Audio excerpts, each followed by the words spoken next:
Acho que retornamos ao normal agora. Consegui fazer o som voltar, poder escutá-los, né? E realmente é uma pena o professor Devancir nos deixar agora, tendo em vista aí o potencial que ele tem. E muitas coisas já tínhamos conversado aí, quem sabe no futuro, não muito distante, fazer algumas outras parcerias. Mas, enfim, pessoal, vamos lá. Terminar uma matéria aqui que eu comecei com vocês. Eu falei na aula passada sobre os bens, né?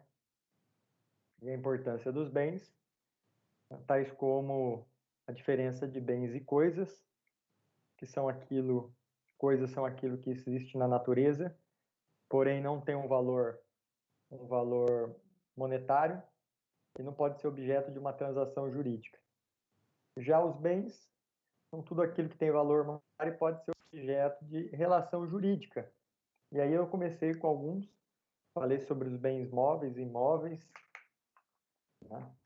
Falei sobre os bens fungíveis e infungíveis, consumíveis e inconsumíveis, divisíveis e indivisíveis. Hoje eu retomo um bem singular, né? Que são aqueles que, embora reunidos, são considerados de per si. Então, o que seria um bem singular? Um livro. Como assim, professor? É um livro dentro de uma biblioteca. Ele não faz parte ele pode fazer parte de um todo, como ele pode ser individualizado, né? Na área jurídica, agora a gente já está um pouco mais informatizado, mas até alguns anos atrás, existem algumas revistas jurídicas que elas são numeradas. E tem advogados que têm a coleção completa que custa uma fortuna, coisa assim de 100, 200 mil reais. Então, o advogado, quando morria, a família só nesses livros já lucrava uma grana. Por quê? Porque eles reunidos, eles tinham um valor enorme, principalmente quem tinha a coleção toda. Ele já, sozinho, de per si, ele já tinha um outro valor. Então, bem singular. Aqui eu digo sobre o bem principal e acessório, né? Esse é um dos principais pontos que a gente tem que tomar muito cuidado quando vai colocar ou descrever isso num contrato, tendo em vista que o que é um bem principal, né? E o que é um bem acessório. Então, a gente nunca pode deixar de colocar os acessórios. Vou começar com um exemplo que tem aqui de Presidente Prudente, uma casa que foi vendida num dos condomínios aqui, salvo me engano, acho que foi no Dama, muito tempo atrás, onde o comprador, um fazendeiro, levou a esposa dele para escolher as casas e ela escolheu uma determinada casa. Quando o corretor foi apresentar, a casa tinha uma certa mobília, né? Alguns detalhes, por exemplo, logo após a porta de entrada tinha um lustre no hall de entrada, todo em cristal Swarovski, custa uma nota, né? Tinha chuveiros especiais. Eu vou ser sincero para vocês, eu nunca ouvi dizer que havia possibilidade de um chuveiro custar 30 mil reais, mas tem. Em frente ali da Avenida, partindo da número 1, ali tem uma loja de peças de piso e tem chuveiro ali que custa 30 pau. Falei que é preço de um carro. Para tomar banho, absurdo isso, mas tem. Então era mais ou menos essas coisas, né? Então tinha um chuveiro que custava lá 20, 25 conto, um lustre que custava 30, 40. Os espelhinhos de luz que você liga a luz era banhado a ouro ou era dourado, não sei, custa caro. E assim uma série de itens que tecnicamente são considerados como acessório. E quando você compra a casa, muitas vezes você tem que descrever o acessório, porque se eu falar, eu acho que tinha que sair gota de ouro, só pode, viu, Barba?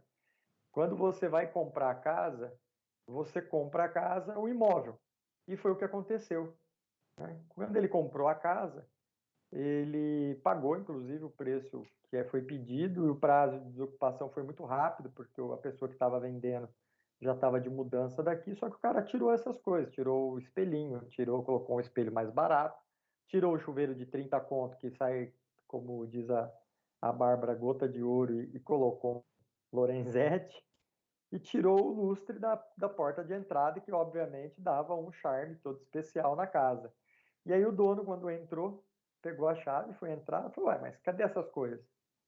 Ele foi para o corretor, ligou para o proprietário falou, velho, você comprou a casa, você não comprou o acessório. E aí começou, inclusive, uma briga jurídica, né? Boa noite, Laís. E começou uma briga jurídica. E, obviamente, que o comprador perdeu, porque só em acessório tinha em torno de 150 mil, em lustre, em chuveiro especial, e uma série de coisas especiais que o cara tirou e colocou normal. Então, assim, o cara deixou, óbvio, né, que ele não ia tirar para mostrar a casa, porque você não vai trocar o lustre se você não vendeu. E aí ele falou para o comprador, falou, olha, se o senhor quiser, eu coloco tudo de volta, custa 150 mil reais a mais. Então, o que significa isso? Significa que os cuidados para que se elabore um contrato, ele tem que ser extremamente específico, e aí a gente tem que descrever os acessórios. Portanto, deveria se colocar uma cláusula dizendo, olha, né, está se comprando um imóvel localizado na rua tal, um prédio residencial, né, feito de alvenaria e tal, e com os acessórios tais, tais, tais e tais. Assim como é feito, pessoal, quando vocês vão alugar uma casa, né, a imobiliária vai lá e passa aquele laudo, né, de vistoria. Você tem que tomar muito cuidado com esse laudo de vistoria, porque se lá o cara colocar, ó, essa porta está amassada, se ele não colocar que está amassada e ela está amassada, a hora que você for devolver, o cara falou, essa porta não está amassada. Não, quando eu aluguei estava assim, então não está no laudo de vistoria, você está ferrado. Eu tenho um colega no escritório que trabalha comigo, ele é extremamente rigoroso. Ele falou, Ari, eu já conheço as imobiliárias atuais, então ele foi na casa que estava sendo alugada para um parente meu e falou assim, não, deixa que eu vou cuidar. Ele tirou acho que 300 ou 400 fotos e observações. Ele teve que ir lá, eu tive que ir na imobiliária entregar um pendrive para a menina, dizendo do que estava sendo ou não, e pegar o recibo dela, que eu tinha contestado o laudo pericial, porque a casa tinha certos defeitos que para mim passaria. Ele falou, na hora que você sair daqui, os caras vão querer que você troca tudo. Então tem que tomar muito cuidado com isso. E esses acessórios têm então que ser muito bem descritos nos contratos, exatamente para evitar que futuramente você seja acionado em relação a isso, tá certo? Então vocês imaginem vocês trabalhando numa grande empresa e tendo que comprar, por exemplo, um caminhão para a empresa. Né? Lógico, o caminhão é muito mais específico, a gente tem um pouco mais de noção, apesar que eu não tinha. Né? Então eu falo, eu quero comprar um caminhão caçamba, eu quero comprar um caminhão, porque na realidade você só compra o cavalo do caminhão. Tudo que vem atrás dele é separado, tem um preço e tem um custo diferenciado. Então, enquanto o cavalo custa 300 mil, o que vem atrás pode custar mais 300. É a mesma coisa você comprar uma colheitadeira de soja, que tem lá aqueles gradios na frente, que custa uma fortuna. Isso tudo tem que ser muito bem especificado em contrato. Por isso a necessidade da gente ter uma noção específica. E aqui, como eu digo principal e acessório, eu digo o seguinte, olha, principal é a coisa que existe por si só, não depende do acessório, ele existe. Então eu vou fazer uma pergunta para vocês. Qual é o bem acessório do dinheiro? Alguém sabe? Não é a carteira. Qual é o bem acessório do dinheiro, pessoal?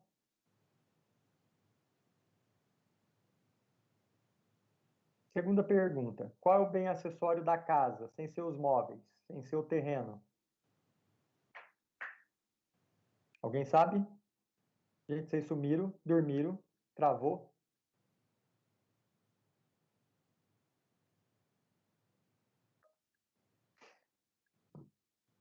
Ninguém vai dar uma opinião, um chute? Qual o acessório do dinheiro? O que nós temos sempre que pensar? Para ter a capinha do óculos, eu tenho que ter o óculos. Então, o óculos é o principal. Acessório, capinha. Ele foi criada para proteger o óculos. Mesma coisa a capinha do celular. Bolsa para carregar caneta, lápis. Ele é o principal? Não, ele é o acessório, que é o principal caneta. Então, principal é o dinheiro. Acessório seria Carteira? O bolso? Não.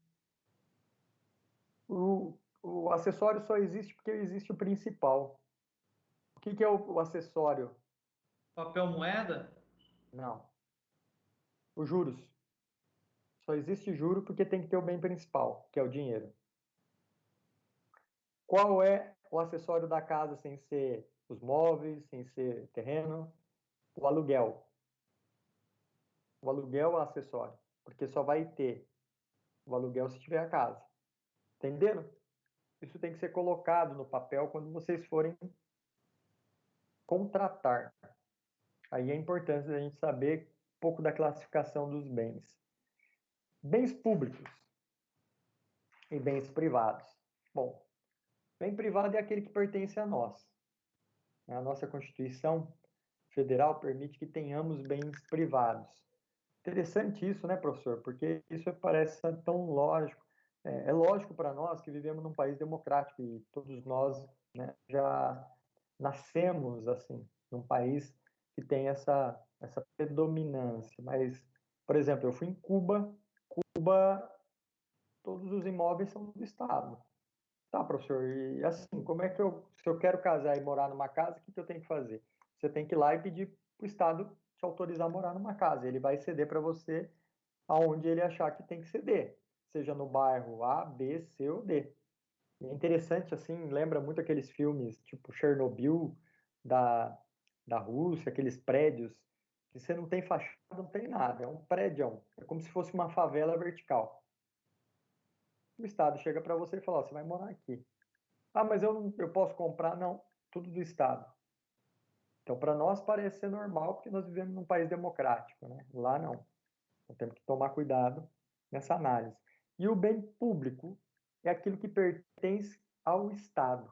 Praças, ruas, os imóveis públicos, os móveis que pertencem a esses imóveis. Então, delegacia, bombeiro, tudo, né? E aí nós temos que imaginar que os bens públicos, obviamente, para eles serem adquiridos, ele tem lei especial, que é através da licitação. Não pode simplesmente chegar e comprar, tá certo? Então, bem público é aquilo que pertence ao Estado, bem privado é aquilo que pertence ao particular. Eu não sei se foi aqui na sala de vocês que vocês me perguntaram sobre contrato de gaveta, grilagem, essas coisas. Né? Hoje, quando você vai comprar terras aqui na nossa região, você tem que tomar muito cuidado para saber se a terra é pública ou privada. Professor, mas o dono que está vendendo, ele tem escritura.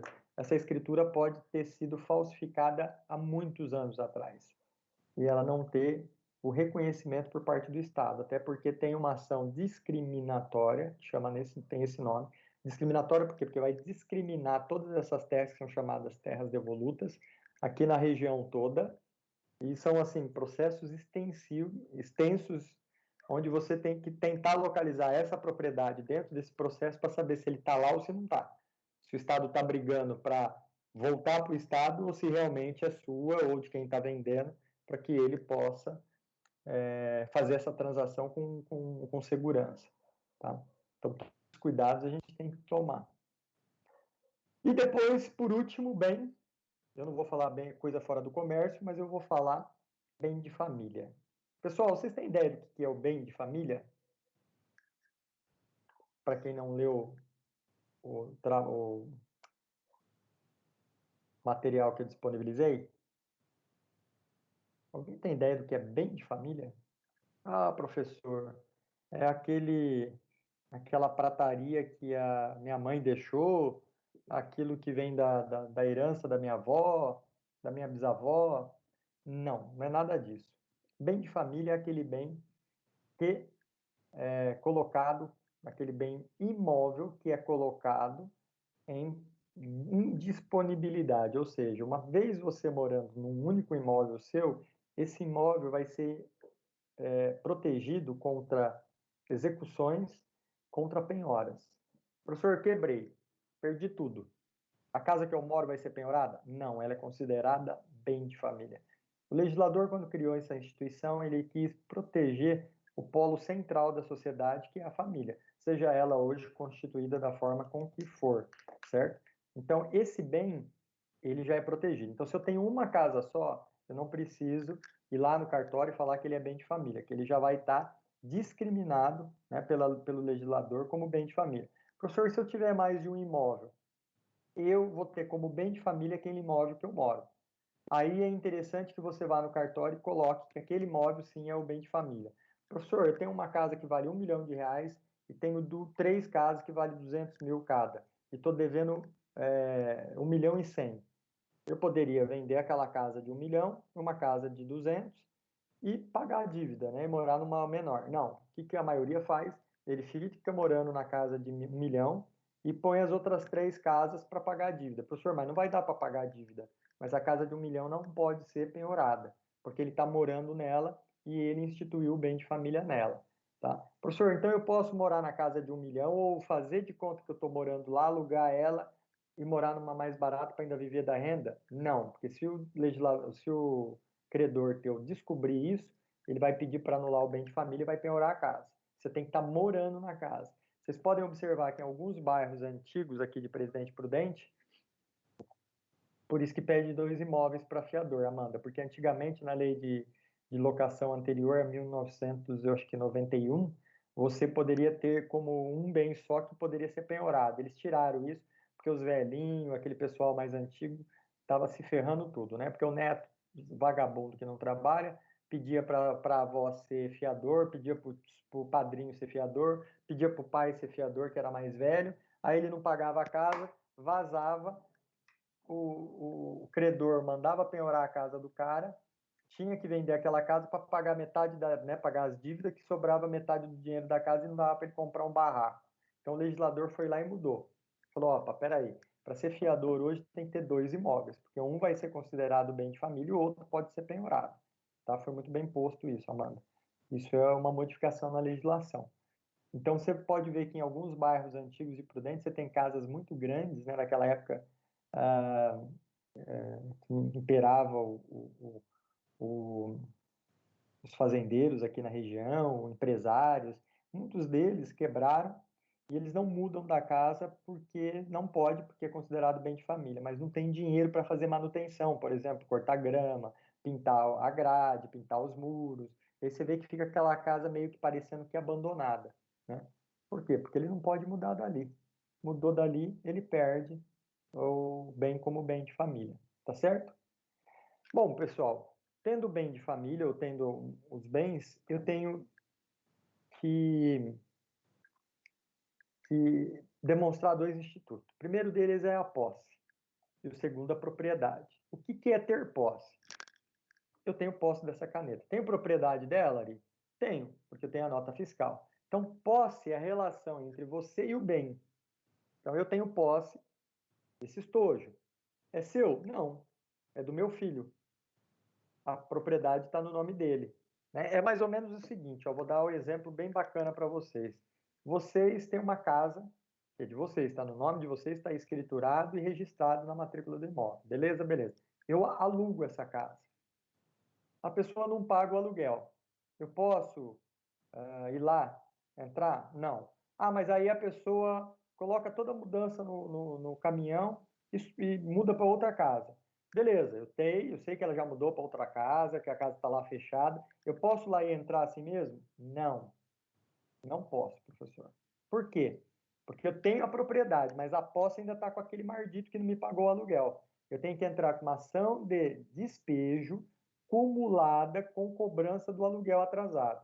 Peço para o juiz o que a gente chama de liminar, ou seja, para ele apreciar imediatamente o pedido principal, que seria o quê? A retomada desse imóvel para eu poder continuar alugando. O juiz vai pedir, obviamente que eu tenho que ter alguma comprovação que a pessoa saiu, o juiz vai pedir para o oficial de justiça ir lá verificar realmente se a pessoa saiu. Se ela saiu, ele vai me emitir na posse. Aí eu vou com o oficial de justiça lá, abro a casa. Se tiver algum bem do cara lá, eu vou ser considerado fiel depositário. Tenho que guardar para o cara.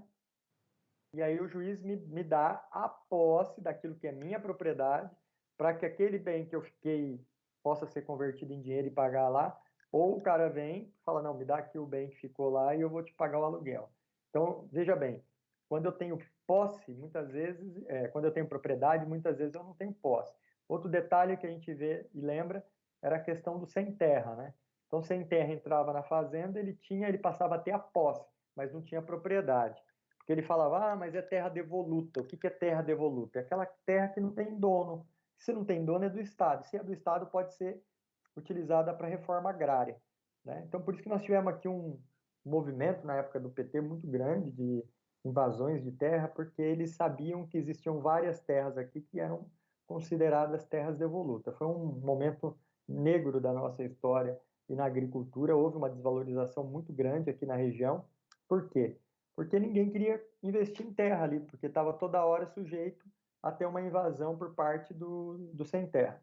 Eu, particularmente, acho que na maioria dos casos rasgaram-se a Constituição Federal, porque ninguém pode invadir nada, né? E na época alguns fazendeiros que tiveram a fazenda, como é que eu falo, protegida por capangas armados, foram presos e tudo mais. E eu condeno isso porque eu acho o seguinte: a partir do momento que a terra que é sua, por mais que o título que você tenha de propriedade não seja verídico, o único que pode te tirar de lá e dizer se está certo ou errado é o Estado, através do Poder Judiciário. Não alguém invadir e dizer, não, isso daqui não é seu, então agora passa a ser meu. É mais ou menos a gente pegar um ônibus, lotar um ônibus daqui, ir para o Guarujá, aqueles condomínios onde o cara usa a casa uma vez por ano, né, aquelas mansão, nós invadir todo mundo, porque a Constituição, no artigo 5º, nos dá o direito a ter lazer, e como ninguém tem casa na praia aqui, nós iríamos para essa casa, ficaríamos lá 15 dias, e depois nós poderíamos até sair.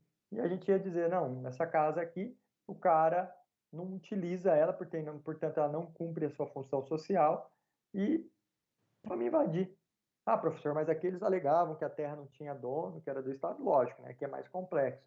Mas é mais ou menos esse o sentido da coisa, né?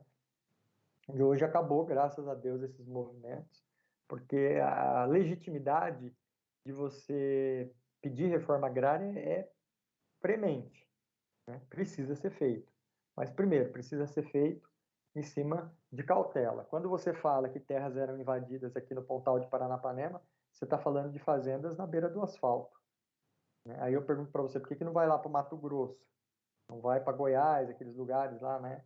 Acre, Belém, onde você tem uma quantidade de terra muito grande e muitas vezes do Estado, não. Aí o cara quer invadir aqui na beira do asfalto, para ele ter uma valorização muito grande. E eu vou ser sincero para vocês, há muitos e muitos anos atrás, nesse período negro da história, eu fui convidado por um professor para dar umas aulas de direito ambiental num desses assentamentos.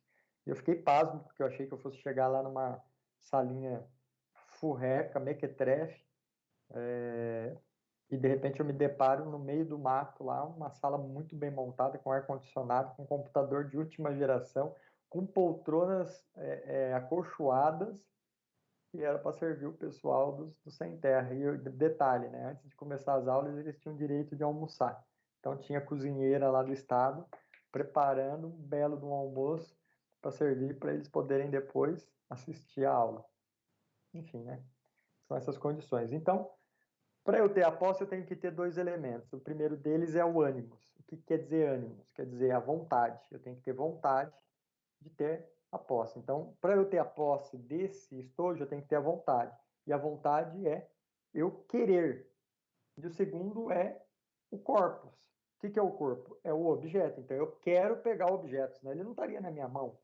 Então, eu quero invadir uma terra, eu tenho que estar lá, né? Eu simplesmente não posso dizer que é meu e não estar lá e não ter o objeto. Então, eu tenho que ter esses dois elementos para que configure a posse.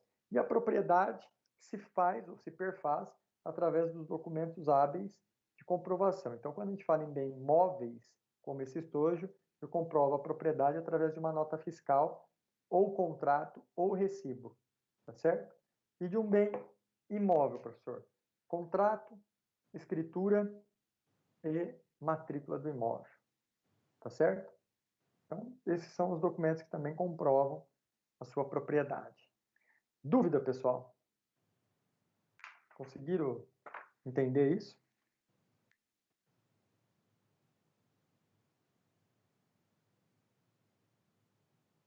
tranquilo? Perfeito, então, pessoal.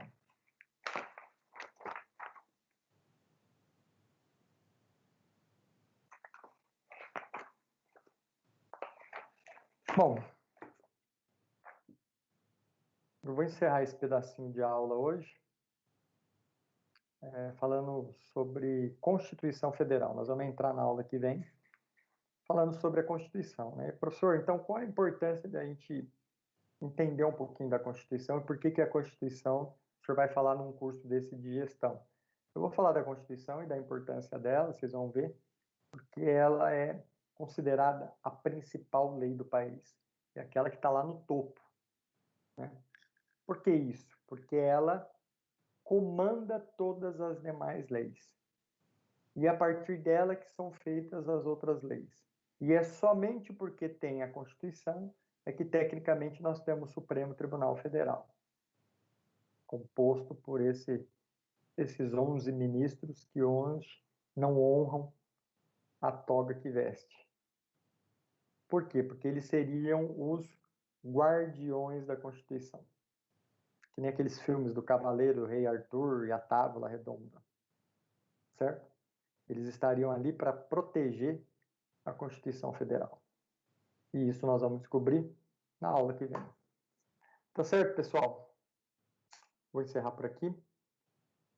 Agradeço a atenção de vocês e os percalços por onde nós passamos. Poderia até continuar um pouquinho mais, mas eu vou ser sincero para vocês que eu não sei se eu estou gripado ou se eu estou com Covid. Né? O corpo está meio esquisito aí desde ontem. Só conferindo aqui